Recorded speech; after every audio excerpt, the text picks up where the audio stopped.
Start हम लोग करेंगे इंग्लैंड ऑस्ट्रेलिया से, क्योंकि पहले वो मैच हुआ था, उसके बाद हम लोग फिर मूव ऑन करेंगे पाकिस्तान और इंडिया वाले मैच पे। इस मैच को लेके इनिशियल थॉट्स क्या हैं तुम्हारे लिए? सबसे बड़ा टेक अवे क्या होने वाला है इस मैच से? आई थिंक सबसे पहला टेक अवे तो आई थिंक मैंने थोड़ा उसमें देखा है, ओवरऑल कॉन्टेक्स्ट में देखा है, क्योंकि it was very important for England to win this match in the grander scheme of things, क्योंकि ग्रुप बहुत ज़्यादा कॉम्प्लिकेट हो गया इसके चक्कर में।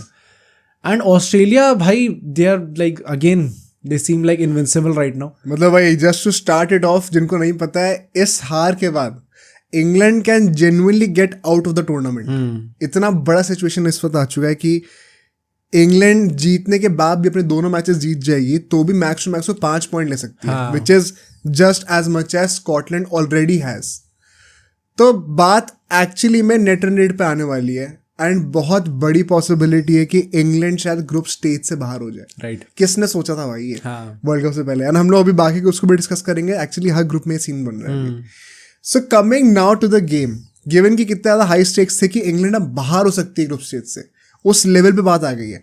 टॉस भाई इंग्लैंड जीतती है, चेस करने का डिसीजन लेती है। पिच ड्राई थी, विच मीन्स कि स्पिनर्स इवेंचुअली गेम में आने थे, but it was still a good wicket to start with. Plus एक साइड ऑफ द ग्राउंड पे बाउंड्रीज छोटी भी थी, एंड हवा भी उस डायरेक्शन में चल रही थी कि हवा के साथ साथ मारोगे तो अब अच्छे से छक्के टप रहे थे। एंड इसका काम जो है ना ऑस्ट्रेलिया ने बड़े अच्छे तरीके से निभाया है, इसको हम लोग बात करेंगे आगे। बट लाइनअप्स की बात करी जाए, इंग्लैंड के लिए सेम लाइनअप थी, एंड कमिंस के लिए एलिस चला गया था एंड पैट कमिंस आ गया था। उसके बारे में क्या कहना है? आई थिंक वो आया and also he performed quite well, bowling specifically. तो आई थिंक भाई बढ़िया है। अब आपने पहले बोला एलिस ने अच्छा परफॉर्म करा, उसको कैसे निकाले? अब पैट कमिंस को लेके उसने अच्छे से परफॉर्म कर लिया, अब उसको कैसे निकालोगे? So it's a good problem to have for Australia. But वही ना, मुझे वही लग रहा था किस मुंह से आपने एलिस को बोला है लेकिन निकलने के लिए। And as it turns out, जो तुम कह रहे थे कि परहैप्स उसको सिर्फ रेस्ट देने के लिए निकाला था, अब लग तो ये रहा है कि देखने में कि सिर्फ एक मैच के लिए निकाला तो रेस्ट के लिए निकाला होगा। बट रिगार्डलेस, इस मैच में देखते हैं कैसे वन सेकंड पैट कमिंस की जो बैटिंग थी वो कितनी इंपॉर्टेंट थी, because it still adds more depth to the lineup. And एक पॉइंट ऑफ टाइम आया था ऑस्ट्रेलिया के बैटिंग के टाइम पे जब वो थोड़ा बहुत स्ट्रगल कर रहे थे, उसके बावजूद उन लोगों ने 200 पार करा। वो क्यों करा? Because they have the depth. ये अभी हम लोग इंडिया पाकिस्तान वाले मैच को भी डिस्कस करेंगे तो ये डेप्थ की इंपॉर्टेंस पता चलेगी हर किसी को। Coming to the first innings, 74 for 2 in the power play, right, the biggest total in the power play in this world cup right now. Head और वार्नर दोनों एंड से पिटाई करी है, what we usually saw in the IPL. Right, usually एक end से run आ रहे होते हैं, यहाँ पे दोनों एंड से पिटाई चल रही थी। How would you sum the power play? I think point वही है ना कि आप T20 वर्ल्ड कप में आ रहे हो तो जो भी हम परफॉर्मेंस एक्सपेक्ट कर रहे थे T20 लेवल के स्टैंडर्ड की, we obviously did not get to see that in any of the matches. But इस मैच में हमें स्पेसिफिकली देखने को मिला, they I think openers did their job perfectly. मतलब इससे अच्छी आप और स्टार्ट नहीं मांग सकते। आप दो पावर प्ले में 2 विकेट गवा दिया आपने, बट उस पर भी आप कंप्लेंट नहीं कर सकते जब 74 रन आप ला के दे दिए। T20 वही ना, वो कहते ही है it's a game of bits and parts. आपको 50 मारने की जरूरत नहीं है, आपने वो 38 रन मार दिया 18 बॉल में, that's a very good start, given कि आपके पास डेप्थ है टीम में। एग्जैक्टली, वरना फिर आपको एंड तक खेलना पड़ेगा। Now they had the depth, and ये कोइंसिडेंस नहीं है वंस अगेन कि इसी मैच में क्यों ऑस्ट्रेलिया ने ऐसा ऑल आउट अप्रोच दिखाया, जबकि टीम और बेटर ही थी। इससे पहले ओमान के अगेंस्ट मैच था, उसमें तो रन नहीं बन रहे थे। ऑफकोर्स पिच का भी प्ले होता है, but if you have that depth तो फिर तुम्हारे पास लिबर्टी होती है कि तुम स्टार्टिंग से दोनों एंड से पिटाई कर सकते हो। वो चीज़ देखने को मिली। एंड यहाँ पे मोइन अली और आर्चर दोनों को विकेट्स मिल जाते हैं पावर प्ले के अंदर। अल्टीमेटली दोनों जो ओपनर्स होते हैं आउट हो जाते हैं। दोनों बहुत ही सिमिलर फैशन में आउट हुए, कैसे वो रूम बना रहे थे outside the off stump, and उसी चक्कर में जो है बोल्ड हो गए थे। रिगार्डलेस, ये दोनों बॉलर्स तो थोड़े बहुत इकोनॉमिकल थे, बट वुड एंड एक और बॉलर का मैं नाम लूँ अगर, विल जैक्स, इन दोनों के ओवरों में इन्होंने एक ओवर डाला पावर प्ले में, 22 रन आए दोनों के। तो बहुत ही टारगेटेड हिटिंग करी है। 44 रन सिर्फ इन 2 ओवरों में आए हैं। राइट, उसके बाद बचे हुए जो 30 रन है वो 4 ओवरों में आए आराम से। तो ये बड़ा स्मार्ट प्ले था ट्रैविस हेड और वार्नर के प्ले पे पार्ट पे। But to the next phase now, अगले 4 ओवर में इंग्लैंड काइंड ऑफ थोड़ा बहुत कम बैक करती है, जहाँ हम लोग देखते हैं कि सिर्फ 28 रन आते हैं 6 to 10 ओवर के बीच में। एंड इस ओवर के एंड तक जो है स्कोर जो है 10 ओवर के बाद 102 रन हो चुके थे, 2 विकेट गिरे हुए थे। अब यहाँ पे मार्श और मैक्सवेल दोनों बैटिंग कर रहे थे, एंड वो काफ़ी हद तक इनिंग्स को स्टेबलाइज करना चाह रहे थे। स्ट्राइक रेट भी 100 के आसपास की थी। Do you think that was a right approach उस टाइम पे, या फिर दे कुड हैव एक्सेलरेटेड मोर? मेरा पॉइंट ये था कि इस टाइम पे आते थे थोड़ा स्लो हो गए थे वो। जो कौन कौन थे, एक तो मिचेल मार्श था और दूसरा कौन था? Maxwell, right. मैक्सवेल तो I think he was struggling again भाई, which was supposed to be his forte, जो वो स्पिन को मारने जाता है, he could not hit that as well. तो अगेन वो अपने वो जो आईपीएल का फॉर्म है वो कैरी करता है, वो यहाँ पे भी आ रहा है. He was trying to hit it but वो मार नहीं पा रहा था. एंड पॉइंट वन सेकेंड यहीं पे टारगेटेड हिटिंग हुई है बहुत ज्यादा. जो 4 ओवर थे ना, इसमें से 2 ओवर आदिल रशीद के थे, उसमें 20 रन आए. बचे 2 ओवर एक मार्कवुड का था और एक जॉर्डन का था, उनको मिलाकर कंबाइंड से 8 रन आए. Okay. तो ये बॉलर्स को पिक बड़ी अच्छी तरीके से करा ऑस्ट्रेलिया ने. एंड इसमें एक और बहुत बड़ा पॉइंट ये था कि जो वो shorter boundary on the leg side और हवा साथ में चल रही है, तो वो बड़े आराम से, कोई मैंने स्टैट पढ़ा था कि 7 छक्के ऑस्ट्रेलिया ने ऐसे मारे जो कि विंड की सपोर्ट से उसी डायरेक्शन में छोटी बाउंड्री की तरफ टारगेटेड थे. तो ये सब बड़ा प्लान्ड था और बहुत ही ज़्यादा स्टैटिस्टिकल एनालिसिस थी इसके पीछे. टैक्टिकली बड़ा स्मार्ट गेम प्लान बना रखा था ऑस्ट्रेलिया ने, जिसकी वजह से ये 200 रन बने. मतलब ऐसा नहीं कि आप ब्लाइंड स्लॉगिंग कर रहे हो. इस इनिंग की स्पेशलिटी यही थी. England eventually had to blindly slog because वो सिचुएशन में फंस चुके थे. बट ऑस्ट्रेलिया ने बड़ा स्मार्टली प्ले करा है कि उन लोगों ने विंड के साथ शॉर्टर बाउंड्री को एक्सप्लॉइट करा और किस बॉलर पे वो चीज़ एक्सप्लॉइट करनी है वो करा. तो आई थिंक ये बहुत इंपॉर्टेंट चीज़ थी. मैक्सवेल के लिए मैं ये कहूँगा हाँ कि वो कर सकता था एक्सेलरेट प्रॉब्ली इस टाइम पे, क्योंकि स्पिनर्स को डोमिनेट करता है वो. बट इट इज़ मोर और लेस सीन दीज डेज की जगह पहले पावर प्ले में ओवर परफॉर्म कर देते हो तो नेक्स्ट 4 ओवर में थोड़ी सी रन रेट गिरती है. तो वो प्लस इम्पैक्ट प्ले रूल भी नहीं है अभी यहाँ पे, तो वो एक्सपेक्टेड था kind of. The next phase now 10 से 15 ओवर के बीच में यहाँ पे 47 रन आते हैं. तो now you see they start accelerating once again and ये चीज़ और बेटर होगी आखिर के 5 ओवर में. 149 फॉर 4 थे by the end of the 15th over. And यहाँ पे वंस अगेन मार्श और मैक्सवेल जो दोनों सेट बैट्समैन थे अच्छी इनिंग खेलते हैं, एक्सेलरेट करते हैं. पर्टिकुलरली मिचेल मार्श, मैक्सवेल तो ज़्यादा स्ट्रगल कर रहा था. But then again both of them fall to spinners. Livingstone ने 1 ओवर डाला था इस फेज में और आते ही विकेट ले लिया था. लिविंगस्टोन ने किसका विकेट लिया? आई थिंक मैक्सवेल का विकेट लिया यहाँ पे, if I am not wrong. हाँ, मैक्सवेल का लिया है ना. बड़ा इंटाइस करके लटका के बॉल दी थी, बड़ा स्मार्टली उसने आउटडन करा. What would you sum up in this phase? I think point वही है कि अगेन मिचेल मार्श और अपना एज यू सेड ना, मिचेल मार्श उतना ज़्यादा स्ट्रगल नहीं कर रहा था. बट मैक्सवेल को लेके I am still very much concern. I think बस वो पॉइंट वही है ना कि he had so much to the squad in general, क्योंकि वो ऑलराउंडर है, वो बॉलिंग भी डाल लेता है, बैटिंग भी कर लेता है. आई थिंक तो उस तरीके से थोड़ा एक वो अनड्रॉपेबल सॉर्ट ऑफ हो जाता है Maxwell. But in general I do think वो बहुत ज़्यादा स्ट्रगल कर रहा है इस टाइम पे. And again it would be a perfect Maxwellesque if I can say tournament अगर वो कोई क्लच मोमेंट आता है और वहाँ पे परफॉर्म कर लेता है. राइट, हाँ, ये एक्सपेक्ट भी कर सकते हैं, कोई बड़ी बात नहीं है. द पॉइंट वाज इंग्लैंड ने इस फेज तक 7 बॉलर्स यूज कर लिए थे, which meant that they had a lot of options to exploit for the last 5 overs. बहुत ये once again डेप्थ का फायदा होता है. इंटरेस्टिंग पॉइंट वाज कि इतने ज्यादा ऑप्शंस होने के बाद भी इन्होंने 2 बॉलर्स जो हैं डेथ ओवर्स में आखिर के 5 ओवर में स्पिनर से करवाए. 2 ओवर्स जो थे, ये बड़ा इंटरेस्टिंग था कि आपने ये 2 ओवर स्पिन से क्यों करवाया exactly. And kind of it paid off as well. बहुत ज़्यादा एक्सपेंसिव नहीं थे, 9-10 रन के आसपास ही थे. बट ओवरऑल आखिरी के 5 ओवर में 52 रन आते हैं. वंस अगेन पिछले फेज से बेटर करके दिया, 5 रन ज़्यादा एक्स्ट्रा मारे.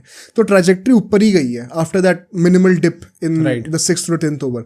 201 का टारगेट बनता है, टोटल बनता है इनफैक्ट. एंड 7 विकेट गिरते हैं यहाँ पे. क्रिस जॉर्डन के बारे में क्या कहोगे? एक्सपेंसिव था बट उसने वंस अगेन टिम डेविड का भी विकेट लिया और स्टॉइनिस का. दोनों बहुत क्रूशियल विकेट्स उस टाइम पे. स्टॉइनिस फॉर्म में भी था पिछली बार. स्टॉइनिस ने तो इस मैच में बहुत अच्छा खेला. तो मतलब हाँ, क्रूशियल विकेट्स थे. बट आई थिंक पॉइंट वही है ना, आपने विकेट ले लिया बट डैमेज हो चुका आपका वो. मतलब इट्स नॉट लाइक कि आपने बहुत ज्यादा कंटेन कर लिया. बट यू कुड आर्ग्यू कि वो और ज्यादा डैमेज होता अगर स्टॉइनिस और टिम डेविड टिके होते हैं तक. तो उसने वो काफी हद तक न्यूट्रलाइज कर दिया. हाँ, कह सकते हैं. आई थिंक वो दोनों both sides of the coin, आपको जिस तरीके से देखना है वो उस चीज को देख सकते हो. एंड में हार गए इसलिए maybe I am criticising him more. अगर जीत जाती तो यहीं पे हम तारीफ भी कर रहे होते. तो आई थिंक वही है, both sides of the coin. But ठीक है, इसी के चलते सेकंड इनिंग्स पे चलते हैं हम लोग एंड इसको एनालाइज करने का ट्राई करते हैं. स्टार्ट बड़ी अच्छी थी, 54 for no loss. Exactly. Salt and Buttler दोनों अटैक करते हैं. स्टार्क को आई थिंक 7th ओवर में ज्यादा पिटाई करी थी, पावर प्ले में इतनी पिटाई नहीं हुई थी उसकी. The crazy fact was Hazlewood, Cummins and Starc तीनों बॉलर्स आपके पास हैं, फिर भी सबसे इकोनॉमिकल बॉलर पावर प्ले में था Stoinis. That just goes on to show कितनी तगड़ी इन लोगों ने टारगेटिंग करी, हिटिंग करी है इनके मेन बॉलर्स को. मतलब जो होता है ना कि जो आपका स्ट्रॉन्ग पॉइंट है उसी को तोड़ने के लिए जा रहे हैं हम लोग, वो वाले इंटेंट लेके आई थी इंग्लैंड. वही बड़ा अच्छा लगा मुझे देख के. व्हाट डू यू से? मतलब वही है ना कि अगर आप अपने उनके मेन बॉलर्स को टारगेट करते हो, as Virat Kohli also said in that Pakistan वाला मैच जो पिछले T20 में हुआ था, if I target their main bowlers they will start to panic. So उनके पास कोई वो ऑप्शन बी वाला पॉइंट नहीं रहता. If you targeting guys like Mitchell Starc तो आपके दिमाग में तो ये आएगा ना मैं और किसे लेके आऊँ भाई. राइट.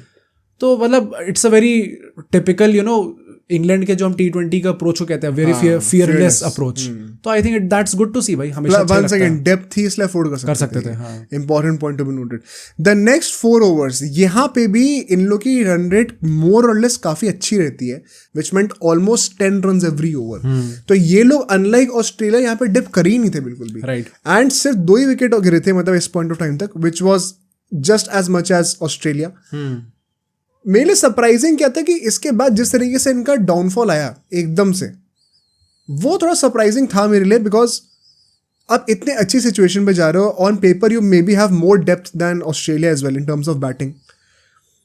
किस तरीके से आप फॉल ऑफ कर गए इस फेज में, पर्टिकुलरली जो 2 विकेट गिरे हैं वो एडम जैम्पा ने 2 विकेट लिए थे यहाँ पे. ठीक है, एक तो बोल्ड हो जाता है फिल सॉल्ट एंड एक वो रिवर्स स्वीप पे बटलर आउट हो जाता है. Won't really blame them because they kind of did their job. जिस टाइम पे वो आउट होते हैं इट वॉज फेयर एंड जो स्टार्ट दी थी दे दी थी. बट इसके बाद यहाँ पे लोग देखते हैं विल जैक्स और बेस्टो थे. एंड एक ना बहुत ही की पैटर्न मैंने ऑब्जर्व करा यहाँ पे कि क्यों ये सरप्राइजिंग लगा हमें अल्टीमेटली आते हुए, जब इतनी अच्छी स्टार्ट थी. 93 for 2 थे 10 ओवर के बाद एंड अच्छे से पीक कर रहे थे रन रेट जो है, unlike Australia. You will notice how अब जो 2 बचे हुए फेजेज हैं, इनफैक्ट ये वाला फेज भी काउंट कर लो, हर फेज के स्टार्टिंग में जो सेट बैट्समैन है ना उसको आउट करा इन लोगों ने हर फेज की स्टार्टिंग में. अभी इस फेज में इन लोगों ने फिल सॉल्ट और बटलर को आउट कर दिया इनिशियली. इसके बाद तुम देखोगे अब 10 से 15 ओवर के बीच में बात करते हैं, इन लोगों ने विल जैक्स को आउट कर दिया तुरंत. तो वो जो सेटल्ड बैट्समैन है उनको हर फेज के स्टार्टिंग में आउट करके फोर्स करा नए बैट्समैन को कि आप दोबारा स्क्रैच से शुरू करो. एंड जब तक आप नेक्स्ट फेज पे एंटर करोगे एक्सप्लॉइट करने के लिए, तब तक आप भी आउट हो चुके हो. You have to take time starting में. हाँ पता है क्या, उस टाइम पे बेस्टो भी आई थिंक इसी फेज में आउट हुआ था 10 to 15 के बीच में. एंड मेरी extra like I was extra focusing on Bairstow because of what you said in the last podcast. इस मैच में भी 13 बॉल में he scored 7 runs while chasing a 200 target. जब आप 10 to 15 वाले फेज में, you know it's very crucial phase आपके game के लिए. एंड बेस्टो का पता ये चीज़ ऐसे सुनने में लगता है कि भाई 12 बॉल ही तो ली थी उसने, बट अगर if you look at it in context तो लगता है कि 2 ओवर ले लिए, 20 में से 2 ओवर खा गया वो, और फिर ही स्कोर्ड जस्ट 7 रन्स. तो while chasing a 200 target against Australia, you can't afford to play so slow. And इस चीज के चलते हुए कि आपने हर फेज में जल्दी जल्दी बैट्समैन लूज करे, अब तुम देखोगे रन रेट में डाउनफॉल कैसे आ रहा है. पिछले फेज में 4 ओवर में 39 रन थे. इस फेज में लोगों ने 5 ओवर खेले, 1 ओवर एक्स्ट्रा खेला है, उसके बावजूद इनके सिर्फ 33 रन. राइट. तो ओवर ज्यादा कंज्यूम करो, रन्स कम मारे. वो क्यों हो रहा है? बिकॉज बैट्समैन जो सेट थे वो आउट हो गए. मोइन अली को इन लोगों ने इस बार जो है बीच में भेज दिया नंबर 5 पे. ना एग्जैक्टली नंबर 4 पे भेजा, ना एकदम नीचे भेजा, बीच में भेज दिया कहीं पे. एंड उससे थोड़ी ब्लाइंड स्लॉगिंग करी भी, थोड़ी हद तक चला भी वो, which once again reiterates the point that I made previously, that he should bat up the order. That is where he exploits the bowlers the best. But वो कब तक ही क्या ही कर लेगा. अब देखो नेक्स्ट फेज शुरू होता है 15 से 20 ओवर का, उसमें भी आते ही तुरंत आउट हो जाता है Moeen Ali. Pat Cummins I think out करता है उसको, if I am not wrong. Right. तो अब जो वही वो सेटल हुआ, अब वो तुरंत आउट हो गया. अब आपको फिर से स्क्रैच से स्टार्ट करना है. अब फिर जोफ्रा आर्चर और ये सब लोग कितनी रन मार लेंगे नीचे आके, कितना ही लिविंगस्टोन कितनी रन मार लेगा. अल्टीमेटली इसी के चलते हुए ये लोग 36 रन से जीते हैं. I think this game could have gotten way closer. अगर आपके 93 रन हैं और सिर्फ 2 विकेट गिरे एट हाफ टाइम 10 ओवर के बाद, कोई रीजन नहीं है कि आप अगले 10 ओवरों में you are not even able to. कितना टारगेट अल्टीमेटली कितना था? 165 मतलब 72 रन आए आखिरी के 10 ओवर. तो और आप ऑल आउट भी नहीं हुए हो. Second half of the innings में आप पहली हाफ ऑफ द इनिंग्स से इतने कम रन कैसे मारे? राइट. 21 रन कम मारे. आई थिंक स्पेसिफिकली जब आपके साथ इतनी बैटिंग डेप्थ होती है, again will talk about it in India versus Pakistan match also, कि क्यों पाकिस्तान ऑल आउट नहीं हुई अल्टीमेटली. बट यहाँ पे if you look at it, तो इंग्लैंड के पास तो दे स्पेशलाइज इन दिस. अगर आपके इतने नीचे तक बैटिंग है तो आने तो दो बैटिंग नीचे वालों की, तो ऊपर तो आप रिस्क लेके खेल सकते हो ना. तो अगर आपके ओवरऑल विकेट भी नहीं गिरे, 6 विकेट गिरे आपके अल्टीमेटली, एंड आप 165 पर टक गए वाइल चेजिंग 201, तो फिर तो मतलब ऑब्वियसली जो ऊपर बैट्समैन उनको थोड़ा और खुल के खेलना चाहिए था. एंड इसमें डेथ ओवर्स के फेज में अल्टीमेटली कौन निकल गया? PAT Cummins. हाँ राइट. 2 विकेट उसने लिए. उसके परफॉर्मेंस के बारे में क्या कहोगे? उसकी इकोनॉमी 5.75 की थी, the best amongst on the Australians उस मैच पे. अगेन भाई मतलब वही ना, एलिस को हम लोग बोल रहे थे आपने अच्छा खेला, आप कैसे निकालेंगे. पैट कमिंस आ गया, I think he will retain his spot now. आती उसने परफॉर्मेंस भी इतनी अच्छी दे दी, तो I don't think there is any reason for him to be dropped again. And with this, Australia have virtually confirmed sealed their place. a slot in the top 8, Super 8. Most likely India and Australia वही same group में होने वाले. बची जो 2 teams होंगी वो बड़ा interesting होने वाला कौन होंगी, बिकॉज इनिशियली न्यूजीलैंड और श्रीलंका की बातें हो रही थी. आई थिंक वो दोनों ही क्वालिफाई नहीं कर पाएंगे most likely. So it makes all the more clear कि इंडिया और ऑस्ट्रेलिया सेमीज में भी जाएंगे एंड परहैप्स फाइनल्स में भी आएंगे, बिकॉज ये दोनों आपस में सेमीज नहीं खेलेंगे. एंड अगर इंग्लैंड दूसरी साइड पे नहीं होने वाली इंडिया के, then you would fancy India to win the semifinal, चाहे जो भी हो सामने. I think it is being set up for an India-Australia final. लग तो अभी रहा है ऐसा.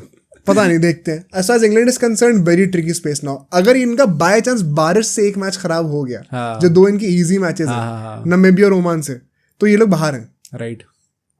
कुछ any thoughts on England's campaign right now? मैं बहुत खुश हूँ पर्सनली. ओडीआई वर्ल्ड कप में मैं बहुत खुश था जब इनका डाउनफॉल देखने को मिल रहा था. Now if you see the same thing happen again in T20 world cup, and वो थोड़ा सा चैंपियंस थे. हाँ, एंड थोड़ा सा वो unlucky factor ODI world cup में तो देयर वाज नथिंग. यहाँ पे थोड़ा सा हो सकता है क्योंकि वो जो बारिश वाला मैच हो गया ना, वो काफी ज्यादा कॉस्ट कर गया, वरना ये लोग काफी आराम से कर सकते थे क्वालिफाई. बट देन अगेन भाई, जब इंग्लैंड हार रही है, I am always going to be happy about it. And what you said about Australia versus India final अगर होता है तो that would be some unreal domination. हमने लास्ट सीजन आईसीसी उसमें टेस्ट चैंपियनशिप में फाइनल इनका देखा, ओडीआई वर्ल्ड कप में फाइनल इनका देखा, एंड नाउ T20 भी फाइनल इनका देखेंगे. तो एकदम पिनिकल पे है दोनों टीम्स इस टाइम. एंड ऑस्ट्रेलिया जीत रही है सारी. हाँ, हम जीत नहीं पा रहे, बस सेकंड नंबर. होपफुली ये जीत जाएंगे हम लोग. अब सोचो अगर ये क्लिप इतनी बढ़िया थी तो पूरा का पूरा पॉडकास्ट कितना बढ़िया होगा. तो अगर आपको इसी क्लिप का पूरा पॉडकास्ट देखना है तो यहाँ पे क्लिक करिए, और अगर आपको ऐसे ही और क्लिप्स बिंज वॉच करनी है तो यहाँ पे क्लिक करिए.